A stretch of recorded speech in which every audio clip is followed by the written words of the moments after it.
In this episode, we'll learn how to overcome limiting beliefs and navigate emotional baggage with the help of a transformational leader. He's a podcaster and is the author of Accelerated Evolution. Welcome to the show.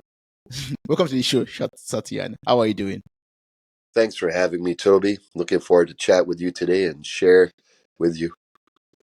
Thank you so much for making making all the time to speak with me on this episode for a Soulful conversation. Thank you so much. I really appreciate your presence here today. And while preparing for this conversation, I was like, "Oh, there's a lot of things I'm going to learn from you because you're going to be teaching us about overcoming limiting beliefs, how to let go of emotional baggages."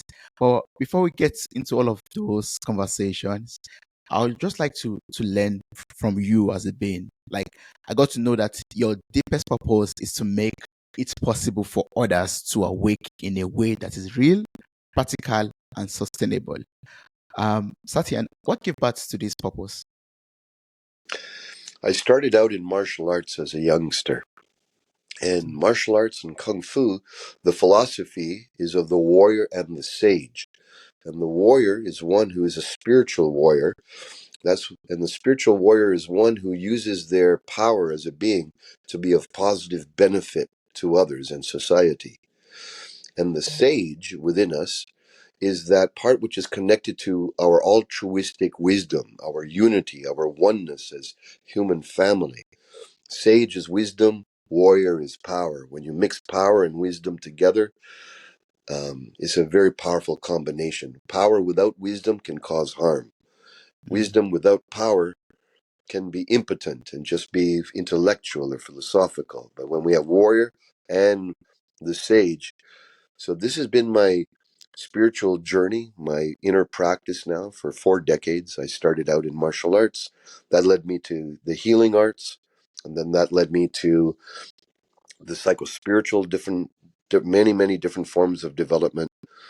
And so I've been deeply immersed in the teachings and the study of warriorship, of tantra, sacred relationship, shamanism, the use and the understanding of sacred medicine plants from all the indigenous traditions of the world, reality creation. How do we understand the laws of the universe and become aligned with them to have fulfilling lives rather than resist the principles of life? And then self-realization to me is important. How do we come to recognize who we are with each other as divine individuals, as something far more than just a body and a mind and a personality and a work and a job, but something far greater, far more beautiful and profound. And so these elements, I've been on this journey, studying, learning, teaching, sharing for 40 years. And my inspiration is really helping people ignite their passion and to live freedom and to embody love. And the work I've been distilling over the years, I call accelerated evolution. And for me, it's a very potent, fast, rapid way to shift our life to our highest, to go from the lower mind, the ego mind, to the higher self, to go from lower motives and stuck goals and problems and challenges in life into states of freedom and flow and happiness and love. So that's been my passion, and my joy is to share it with other people like yourself and others in the world who want to have their growth, their happiness, their evolution, their success in a hurry rather Yeah. than taking so long. Yes, wow, that's so beautiful. Thanks so much for sharing that. And I would like to just ask you already from what you said, you talked about, self-actualization, like discovering who you truly are. How can we go on a journey of discovering who we truly are? How can we know who we are truly born to be spiritually, physically, and in all realms? That's a great question. Well, the method I use is called self-inquiry, or as the Zen monks would call it, a koan, Koan. A koan, or self-inquiry process. In yoga, it's called vichara. It's where you contemplate this foundational question. We all have this foundational question come up in life, somewhere along the line, and that is, who am I? Mm. And when we ask that question with deep willingness to let whatever answer we have. So right now, I'm a father, I'm a dad, I'm a son to somebody, I'm a coach and a guide and a mentor to others, I'm a student of others, I'm the son of my parents, I am the father of my children. I'm the husband of my. We have all these labels, all these identities. And in the spiritual traditions, they talk about that these identities are not the depth of who we are, they're the role our soul is playing in the moment. Mm. So, what is the truth of our soul? Well, by asking the question repeatedly in what I call a dyadic format with another partner, tell me who you are, Toby. And then you answer, and then I say, okay, thank you. And I say, tell me who you are not. Go Mm. within. Well, I'm not this type of person. I'm not a bad person. Okay, then you ask me the question, Satyan, tell me who you are. I get in touch with who am I now? I'm a guide. I'm a humanitarian. Then you would ask me the question, tell me, Satyan, who you are not. And I would share, well, I'm not a person who likes to steal or harm other people. And then we go back and forth like this, Toby. Tell me who you are. Tell me who you're not. And then you ask me. When we take the time to go deeper in this, layers of who we think we are fall away. And then we recognize we're not those roles. We're actually something deeper. We're spirit. We're essence. We're God force. We're a divine spark of existence. And we are part of all of reality. This It's different to have an intellectual, spiritual, theological understanding of this, but it's huge when you actually wake up to the experience of this. So if you keep asking this question, who am I and who am I not, with authenticity, with a true desire to know your innermost, all the surface layers of who we think we are will fall away, Mm. and the truth of our own selves will be revealed from within, without teachers, without guides, without intervention, without anything. And then we get to have our own embodied wisdom. So that would be the approach I take for myself, and I recommend for those, in my circle. Yes. It's Answering one the of the question. ways. One of the ways. Yeah. One of the ways. Answering the question of who am I? Who am I? Yeah.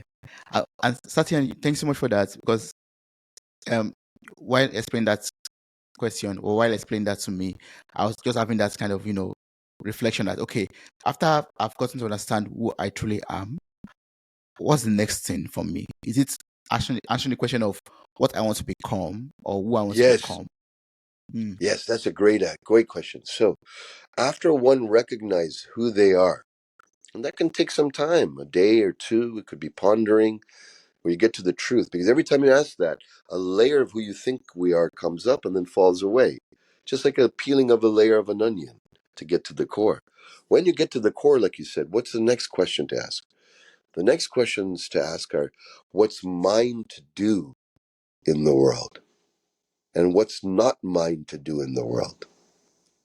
So if I were to ask you, Toby, or you were to ask me, what's mine to do in the world? Well, it's to serve enlightenment and to help people come into um, enlightenment, to unify and to mobilize with each other for the greater good. Mm. Right? That's what I'm here to do. And if you were to ask me what's mine not to do, Mhm. there's so many causes on the planet, like the the whales and trees. I mean, those a lot of people doing good work, but I don't feel resonance. It's not my work to do. I can care about it. I can love it. I can support it. But what's mine to do and what's not mine to do? In this day and age, it's so important to know that, so that we're not drifting and thinking, okay, I should be doing this, I should be doing that. When we've discovered what's mine to do and we ask it all the way to the core, the revelation of that answer from within is our mission, is our soul's mission, our soul's purpose. We should be dedicated to that. When we dedicate it and devote ourselves to the answer of Mm. what mine is to do, we let go of all the other superficial things. We don't have to do all those. Then what happens is our life goes on jet fuel. We become, it's like grace comes to our back. It's like Mm. power rises within, and then transformation happens all around us, and miracles and synchronicities when we are dedicated to what we're here to do and we relinquish what we're not here to do. Yes. Letting go of those baggages, flying light, and you can fly faster and fly higher. Yeah. You got it. You got it. Yeah. Thanks so much for that. Thank you so much for sharing that. So, you're talking about, letting go of our baggages and flying lighter and flying higher. I'd just like to know about the things that we have to let go of. in order to achieve our purpose in life? Like, what could be holding us back from actually fulfilling our purpose and reaching our fullest potential? You see, when we are born, we're born, many of us, wide open, like a wide open book. And then childhood stuff comes in, problems, challenges, traumas, hurts, pains, rejections, betrayals as we become teenagers, then adults. So here we are, this beautiful, wide open baby. And then we accumulate all this stuff on top of us, charges, traumas, angers, resentments, all this internal emotional baggage. And that obscures our capacity to see the world freely from joy and love. We tend to Mm, operate and let these unconscious harms and hurts and baggage, it rules our life subconsciously. Most of our life is ruled by our subconscious mind and all that it holds within it. Our conscious mind is only a very small part of how we operate. Most of it is based on the underlying programming we have. So in my work with accelerated evolution, we look for where's the number one charges, where's your biggest traumas, where have you had the biggest upsets physically, mentally, emotionally, in relationship, in business, in work, in family. And we list what are the most upsetting and challenging things that we've gone through. And I take them through a clearing process, and people learn a clearing process called accelerated evolution. And in that process, the problem turns into possibility. It transforms from within, from something that's stuck, holding you down, mm, leeching your energy, keeping you trapped, keeping you small, playing small. And that energy that was trapped in the trauma and the fear and the smallness releases. And now what happens is we get clarity, wisdom, peace of mind, and empowerment to achieve what our soul's real calling is, what we're here to do. So I mm, think it's really important. We can have all the dreams and biggest wishes in the world to move forward, but if we've got something holding us on by our feet and, a chain and ball on an emotional level, then how fast can we run? How high can we soar? We can't. It's going to we be can. limited. Yeah. So the ability is within us. We just have to integrate the old upsets and charge. And I have to say, um, I'm blessed to have mentors who have broken the code, who have created ways to dissolve these past traumas, charges, problems within minutes, not not weeks, months, years that it used to take. We can do this in minutes. And I've created a program called Accelerated Evolution, and it's available. People can go through the free experience on finding up what's the problem that you have that you want to have more peace and more flow and you want to get rid of once and for all and have happiness. It could be with your health, your relationships, with your work, you name it. When you go through the process, it's free online at acceleratedevolutionacademy.com, then you'll experience this state of inner freedom and inner flow. And then what happens is your own power comes on board. So that I think is really important. We got to clear the old, integrate the old, so it's not hampering our present time, so we can craft beautiful futures and lives that are aligned with who we actually are and our Mm. service in the world. Yeah, that's beautiful. I'm going to place a link to your website in the show notes of this episode. So I encourage anyone who is interested in going on this journey to, click on the link, copy the link, and reach out to you, or, sign up for the course and become a warrior sage as well. Become a great warrior and fulfill your purpose or reach your fullest potential in life. That'll be great. That'll be awesome. So, Satya, I have a question. Like we talked about, letting go of traumas and working on our traumas and, limiting beliefs and all of that. How can I truly know if I have been, or how can I know if I've been truly healed from any trauma or anything that could be holding me back from fulfilling my potential or purpose in life? Well, first of all, the way you know you have traumas and you have challenges that are holding you back is that Mm, you're hitting ceilings that you want to move beyond, but those ceilings don't change. mm, So you get reactive around certain people, or you get reactive around certain conditions or things that are going on. Those are signs that you've got this unconscious charge or even conscious charge and buildup of stuff inside of you. How do you know you're free of it? Because you're now have entered it. You're not bypassing it. You feel it fully. You're not using affirmations to try to go around it or shift your mindset. You're entering the heart of your inner darkness, but in an articulated, clear way. And when you do that and you feel it fully, the energy starts to shift, brother. It starts to release. It starts to integrate. It's our resistance to that negativity that perpetuates it. It's our love and acceptance of the past and what we're experiencing internally that helps to heal it. And when we go to the full depth of healing, the experience is like there's 1,000 pounds has gone from me. There's a clarity in our mind. There's a deep peacefulness and tranquility that occurs. And instead of the situation in the past, like let's say uh, uh, someone betrayed you in business, and so now you're always tight around business, or someone betrayed you in a relationship, and so now you're always skeptical about people. That skepticism will be gone. That's how you know you're healed, and you'll be Mm. magnetizing beautiful people, people connected to you. So what you're magnetizing to you is a reflection of your state of unhealedness or depth of healedness. So if Yeah. you're attracting a combination of a lot of junk, a lot of negative stuff, when there's, I would recommend that you look at the world as a mirror reality, that you're transmitting unconsciously something that is attracting more of the same that's usually sourced in the past. But when you have the Mm. courage, the vulnerability, and you say, look, I don't want to do this anymore.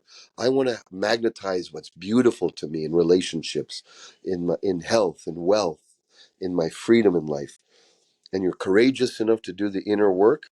When you do that, what happens is a state of flow arises. That's another way of feeling how you're aligned. Flow happens, synchronicities happen. You meet new people. People want to come around you and offer opportunities. So that's the ultimate space to be in, where we're not striving with struggle. We're Mm. magnetizing from the the beauty of the transmission of our free self. Yeah, I love that. One thing that you said that is going to stick with me is magnify what is beautiful in your life. Like, focus on the positive part of your life. That's something that will stick with me. And once we are able to let go of the past, and we have been healed, then we start to experience or enjoy that flow, the flow of opportunity, the flow of abundance in our lives, and things begin to fall into place. And we start noticing that we are breaking, through those ceilings that seems to be holding us down, holding us back. Yeah, that's great. One other thing that I know that could hold us back, apart from limiting beliefs, also could be fear and anxiety. Like, oh, what would happen if I take this step? Will I fail? Maybe due to past experiences or traumas, for example, also. Um, so I'd like to know from your experience, how can we battle anxiety? How can we develop a kind of mindset that, fights through and sees us through until we fulfill our purpose?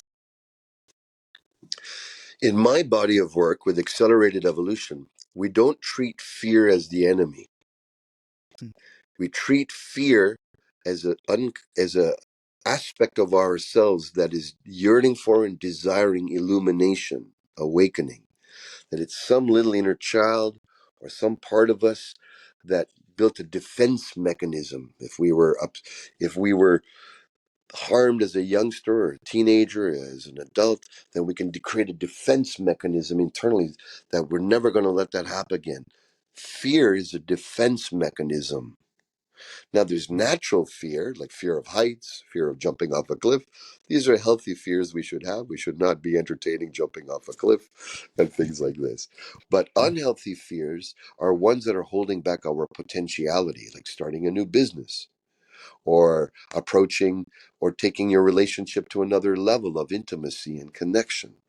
Mm. Or um, fear could hold us back from living our dream or going on an adventure we've always wanted to do, or even a small way to communicate to people that we need to communicate to, but we're holding ourselves back because we fear what the repercussions is or how they'll respond. There's many fear shows up in many ways. The way I look at it is fear is an aspect of ourselves which has a higher purpose, a higher meaning. And so what I like to do is ask the fear, what's your goal for me? What's your highest intention? What do you wish for me to achieve, to realize? And usually fear is there to protect you in some way from something. You might not be Mm, aware of it in the moment. So through our accelerated evolution process, the fear reveals itself, starts talking to you and tells you what it's there for. And then inside your imagination, your being, you actually feel, okay, what if I lived with that protection and I didn't have to worry about protecting myself anymore? What would that mm, feel like? And you go into that. And then that fear has the next revelation. It even has a higher purpose. So what we do is we ask it, the fear, what's your higher and higher and higher purpose? And ultimately, it all falls away and dissolves. And fear was only a doorway to your higher self. That's the magic. Fear's not a problem. It's actually an invitation to your higher self. And if you mm. look at it that way, then fear can become an ally rather than a restraint or an Wow. enemy. Fear is a doorway to your higher self. Yeah. Yes, Yeah. And I mean, my take home from that is basically whenever we have this kind of fear in our hearts, we should just ask it, what are you here to teach me? What am I to yes, learn from this experience right now? exactly. What's your higher meaning for me? What do you wish for me to realize, to achieve, to attain with this fear? Mm, Listen to its answer and then in your imagination achieve that. And then ask it again, what's even higher than this? Even more spiritual, even more important. mm, And it'll reveal itself. The fear will transform and it'll become your best friend. This is the mm, warrior's path. A warrior he doesn't brace for fear, or she doesn't brace for fear. They embrace fear, mm. and then fear Yeah. becomes an ally. Fear becomes an ally. That's good. Yeah. So now we've talked about, overcoming or, become making fear our ally. We've talked about anxiety, limiting beliefs, traumas, and a lot of things that could hold us back. What else do we need to truly achieve our goals in life? Like we have all these things set out in front of us, all these ceilings that we want to break. What else do we need in order to really fly and fly high? To really fly, you know, in my life, I used to be, I'm a CEO of various companies. I founded various companies throughout my life. I have our Accelerated Evolution Academy. I've got our Warrior Sage leadership training. And these things, they take energy, they take focus, right? But earlier in my life, I would push very hard, struggle. And I used to think struggle was noble. I used to think struggle was the warrior's way. And after beating myself against the wall, ups and downs, challenges, and everything, I came to realize that struggle is effort that's laced with negative emotion. Mm, It, we need to have effort in the world to move forward, to yeah. soar, to move forward. But struggle is the extra emotional baggage on top of the effort that drags us down. So the final step for me is to transform struggle into flow. And the way to do that, to transform struggle into flow, is just what I shared here, is to investigate, where am I repeatedly struggling? Where am I struggling? And recognize, what is the extra importance I'm adding to the situation? And so when we can lower the importance of what we think is so important that we need to struggle for, when we turn down that dial of struggle and Mm, lower the importance on the very topic, all of a sudden flow starts arising. When we let go of the attachment and the desire to outcome so strongly and with a struggle filled mindset and pushing mindset, then all of a sudden we realize, I can lower the importance on this and allow more, receive more, invite more to me rather than push towards. This is the magical step to go into flow state. And that's what will really help us soar. It's the willingness to let go of being habitually in the struggle. mm. Yeah. Yes. What are you struggling with at this moment? And how can we change that struggle to a flow? Yeah. That's awesome. That's awesome. Thanks so much for sharing that.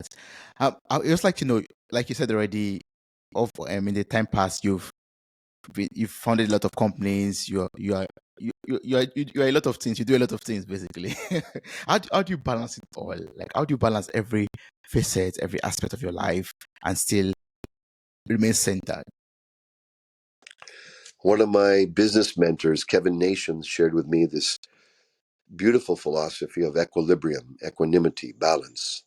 Mm, My version is the 5 F's: faith, family, finance, fitness, and fun.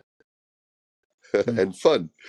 So Fun, yeah. to me, those are the 5 freedoms. So every week, every month, I'm always looking for what can I do to deepen my faith, my connection with God, my connection to service, my connection to wisdom, faith, family. What can I do to enjoy more family time, more precious time with my wife, precious time with my children, my parents, my brother, my world family?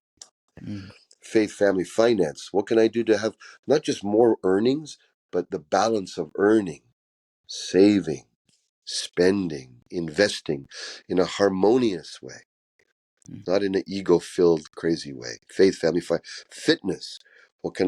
How can I keep my body healthy and vital and alive? And then fun. mm. What is the fun? What is the joyful experiences of life?